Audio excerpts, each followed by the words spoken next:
उत्तम पक्ष तो यह है कि काम करते चलो और नाम लेते रहो। उठते बैठते सोते खाते पीते जगते चलते फिरते सब समय नाम की स्मृति बनी रहनी चाहिए। वाहन चला रहे हैं तो राम राम भीतर से हो रहा है, वाहन में केवल बैठे हैं तो भगवान नाम हो रहा है, स्नान घर में घुसे स्नान के लिए जिह्वा से आप भले ही न ले सकें पर मन से हर क्षण नाम स्मरण किया जा सकता है।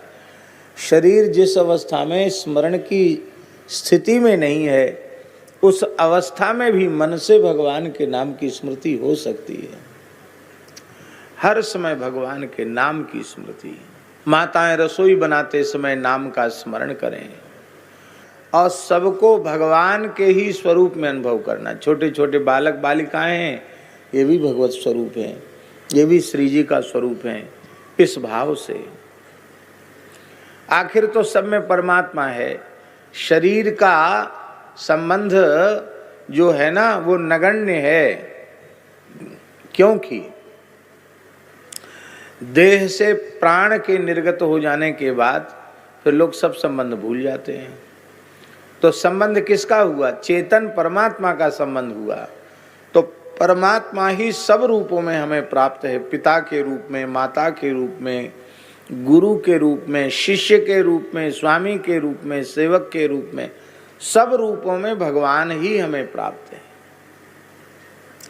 मित्र के रूप में भी भगवान प्राप्त हैं, शत्रु के रूप में भी भगवान प्राप्त हैं। आप लोग कहेंगे शत्रु के रूप में भगवान मिलके क्या करते हैं? वे हमें सावधान रहना सिखाते हैं, वे हमें संसार की असारता और दुख रूपता का ज्ञान कराते हैं। इस तरह से जहाँ कहीं दृष्टि जाए, जिससे भी हमारा व्यवहार होता है, उनमें देह भाव को अपने ध्यान में न रखकर आत्म भाव से ही उनका अनुभव किया जाए। और इस प्रकार का अनुभव करने के बाद फिर संसार का व्यवहार नहीं रह जाएगा, फिर श्वास श्वास भगवान के लिए समर्पित हो जाएगा। ये सब होगा तब जब अहर्निश श्रद्धा पूर्वक नाम जप करोगे, कथा श्रवण करोगे, तो ही ऐसी भावना आपके भीतर से विकसित होगी।